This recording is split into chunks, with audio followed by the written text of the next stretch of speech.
মার্কিন president Donald Trump Russia Ukraine যুদ্ধ বন্ধে মধ্যস্থতা করছেন, কিন্তু ভ্লাদিমির পুতিনের সঙ্গে যেন কোনোভাবেই পেরে উঠতে পারছেন না ট্রাম্প। তাকে উন্মাদ বলেও আখ্যা দিয়েছেন। আর পুতিনকে পাগল বলায় সাবেক রুশ প্রেসিডেন্ট ও বর্তমান নিরাপত্তা কর্মকর্তা দিমিত্রি মেদভেদেভ ডোনাল্ড ট্রাম্পকে দিয়েছেন তৃতীয় বিশ্বযুদ্ধের হুমকি। বার্তা সংস্থা এএফপি জানায়, মেদভেদেবের এই মন্তব্যকে যুক্তরাষ্ট্র বেপরোয়া ও অপ্রত্যাশিত বলে আখ্যা দিয়েছে। তবে উত্তেজনার মাঝেও দুই দেশের মধ্যে কূটনৈতিক যোগাযোগ অব্যাহত রয়েছে বলে ইঙ্গিত পাওয়া গেছে। বুধবার মস্কোয় অনুষ্ঠিত একটি আন্তর্জাতিক নিরাপত্তা সম্মেলনে মার্কিন দূতাবাসের দুই কর্মকর্তা এরিক জর্ডান ও জেরেমি ভ্যান্তুসও অংশ নেয়, যা রাশিয়া ইউক্রেন যুদ্ধ শুরুর পর এই ধরনের ঘটনা প্রথম।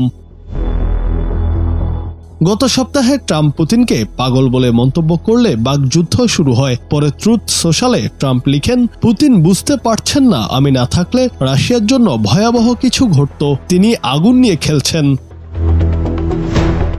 এর জবাবে মেদভেদেভ বলেন, আমি শুধু একটা সত্যিকারের ভয়াবহ জিনিস জানি, আর সেটি হচ্ছে তৃতীয় বিশ্বযুদ্ধ।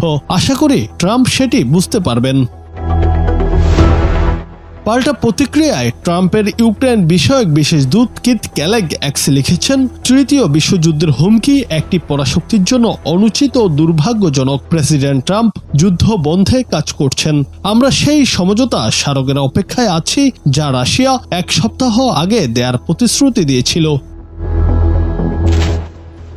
জুনায়েদ আহমেদ, বাংলা টিভি।